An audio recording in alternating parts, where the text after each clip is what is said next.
हरे कृष्णा। सभी का स्वागत है। भगवत गीता का सुंदर पाठ चल रहा है। श्री कृष्ण हमें दिव्य ज्ञान दे रहे हैं। अष्टम अध्याय पूर्ण हो चुका है और 9वां अध्याय चल रहा है, जिसका शीर्षक है परम गुह्य ज्ञान। श्री कृष्ण अर्जुन को कह रहे हैं, क्योंकि तुम मुझसे ईर्ष्या नहीं करते, इसलिए मैं तुम्हें वह परम गोपनीय ज्ञान बताऊंगा जिसे सुनकर तुम जीवन चक्र से मुक्त हो जाओगे। कि यह जीवन मृत्यु का चक्र चल रहा है, उससे मुक्त हो जाओगे। ऐसा ये ज्ञान है जो सभी दूसरे ज्ञानों का राजा है। ऐसा ज्ञान श्री कृष्ण बताने वाले हैं। हरे कृष्णा। पहले भगवान की वंदना करते हैं, फिर सुनते हैं ज्ञान। ओम ज्ञानतिमिरान्धस्य ज्ञानाञ्जनशलाकया चक्षुरुन्मीलितं येन तस्मै श्री गुरुवे नमः। श्री कृष्ण चैतन्य प्रभु नित्यानंद श्री अद्वैत गदाधर श्रीवासादि गौर भक्त वृंद।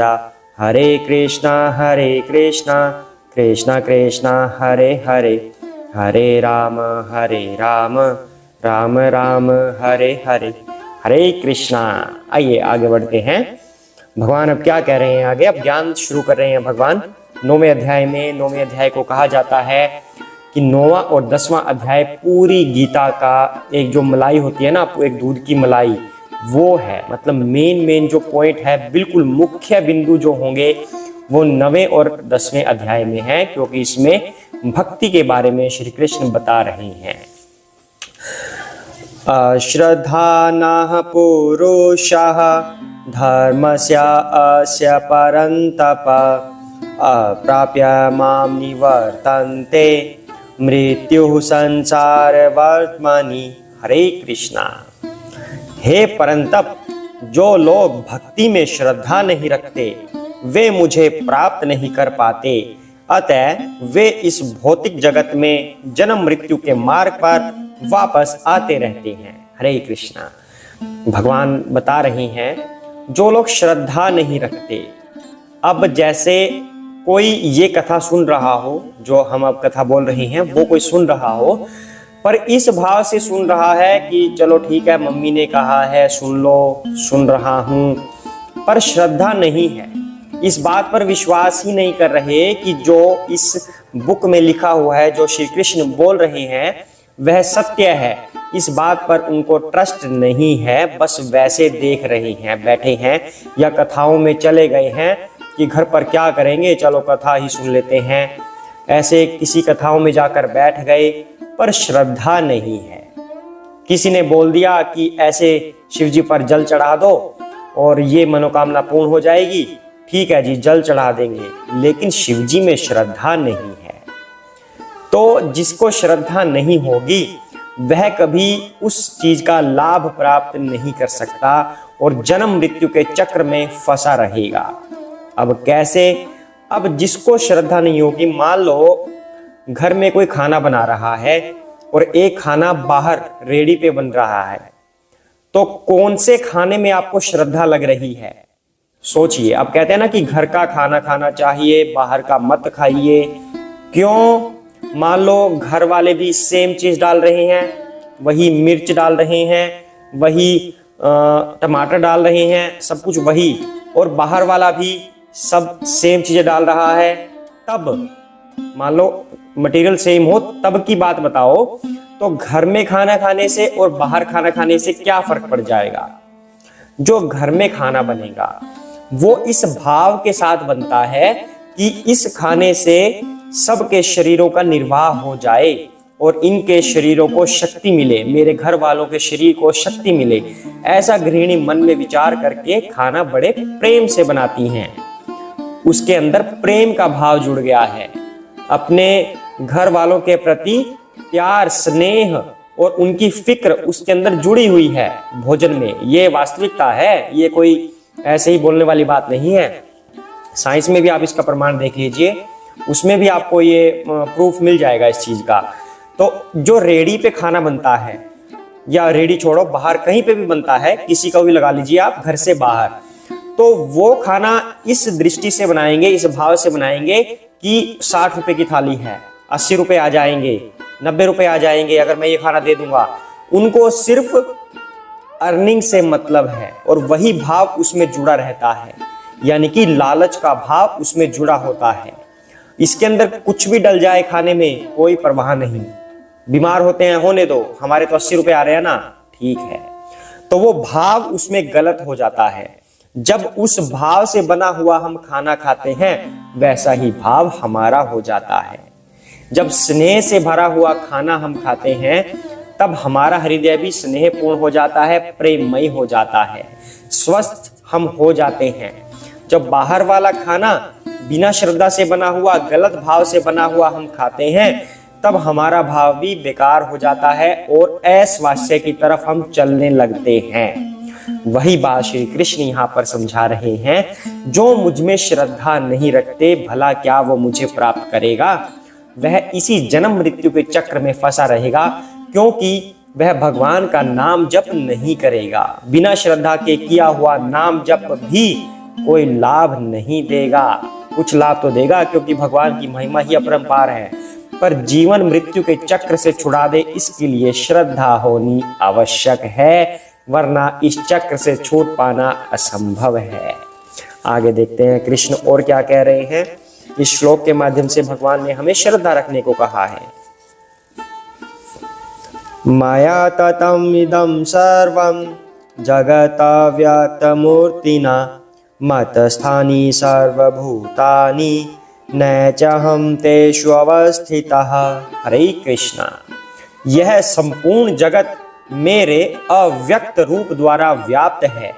समस्त जीव मुझ में हैं किंतु मैं उनमें नहीं हूँ। हरे कृष्णा। ये तो बड़ी गंभीर सी समस्या होगी हमारे लिए समझने में। भगवान क्या कह रहे हैं? कहते हैं कि मैं संपूर्ण जगत में अव्यक्त रूप में व्याप्त हूं। भगवान कह रहे हैं साथ में समस्त जीव मुझ में हैं लेकिन मैं उनमें नहीं हूं।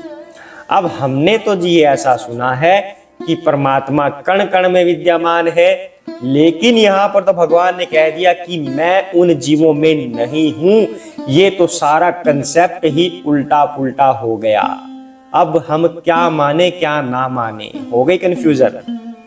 अब देखिए समझते हैं इस बात को, श्री कृष्ण ऐसा क्यों कह रहे हैं। सारी सृष्टि में संपूर्ण जगत मेरे अव्यक्त रूप द्वारा व्याप्त है। भगवान से ही सारा जगत निकल रहा है, यानी कि सारा जगत भगवान का अंश है। भगवान का अंश है। हम आत्मा भगवान का ही एक प्रकाश है जो उनसे निकला हुआ है। अब जैसे यशोदा माई ने बोला था कृष्णा को कि मुंह खोलो, और जब कृष्णा ने मुंह खोला तो उसमें पूरा ब्रह्मांड, अनेकों ब्रह्मांड, सब कुछ उनके मुख में दिखाई दिया। अर्थात सब कुछ श्री कृष्ण के अंदर है। पर कहते हैं भगवान कि मैं सब में नहीं हूं। इसका मतलब क्या हुआ? भगवान किसी और के अंश नहीं हैं और सभी लोग भगवान के अंश हैं, भगवान से निकले हैं। इसलिए किसी और चीज में भगवान को नहीं देख सकते, भगवान के अंदर सब चीजों को देख सकते हैं। अब दूसरी बात पे आते हैं। कहते हैं कि भगवान कण कण में विद्यमान है, अर्थात सभी जीवों में भगवान स्थित हैं, ऐसा हमने सुना है। और इसमें बोला है भगवान ने मैं जीवों में स्थित नहीं हूं। इसका तात्पर्य यह हुआ कि भगवान की एनर्जी, भगवान की ऊर्जा सभी के अंदर है, भगवान के विस्तृत रूप सभी में है। जैसे कि कण कण में जो भगवान विद्यमान है, जो हमने सुना हुआ है, वो क्षीरोदक्षाई विष्णु के रूप में भगवान सभी जीवों के अंदर स्थित हैं, यानी कि भगवान का एक वो विस्तृत रूप है। स्वयं जो भगवान का अपना रूप है, दिव्य रूप श्री कृष्ण का, वो खुद सभी जीवों में नहीं जाता। भगवान अवतार लेने के लिए बार बार यहाँ पर आते हैं, दैट इज डिफरेंट थिंग। ये अलग बात है। भगवान आते हैं धरती पर अवतार ले लेकर, पर हम सबके अंदर वो श्री कृष्ण के रूप में विद्यमान नहीं रहते, क्षीरोदक्षाई विष्णु के रूप में है। भगवान के जो विस्तृत रूप होते हैं वो अलग अलग रूपों में सबके अंदर होते हैं, उनकी ऊर्जा के रूप में होते हैं, स्वयं अपने रूप में श्री कृष्ण के रूप में नहीं होते, ऐसा भगवान यहाँ पर कह रहे हैं। हो गया कंफ्यूजन दूर? अब तो कोई कंफ्यूजन नहीं रहना चाहिए। मतलब अब यहाँ पर बात आती है कि भगवान सबके अंदर हैं भी और नहीं भी। अब ये बात का तात्पर्य यही होता है कि वैसे भगवान अपने विस्तृत रूप में हमारे अंदर हैं, पर अपने ओरिजिनल फॉर्म में जो श्री कृष्ण की फॉर्म है उसमें नहीं है, क्योंकि वो उनका रूप अपने ही परम धाम में हमेशा रहता है, जगह जगह नहीं रहता, अपने परम धाम में रहता है। उनके शरीर से निकलकर ये सारा जगत व्याप्त हो गया है, पर श्री कृष्ण उन सब के अंदर अपने उस आदि रूप में नहीं जाते, क्षीरोदकशायी विष्णु के रूप में जाते हैं, या अलग अलग ब्रह्मांड में गर्भोदकशायी विष्णु के रूप में जाते हैं। और इन सभी ब्रह्मांडों का निर्माण जो होता है महाविष्णु के द्वारा होता है। ये सभी तीनों के तीन विष्णु श्री कृष्ण से ही निकले हुए हैं।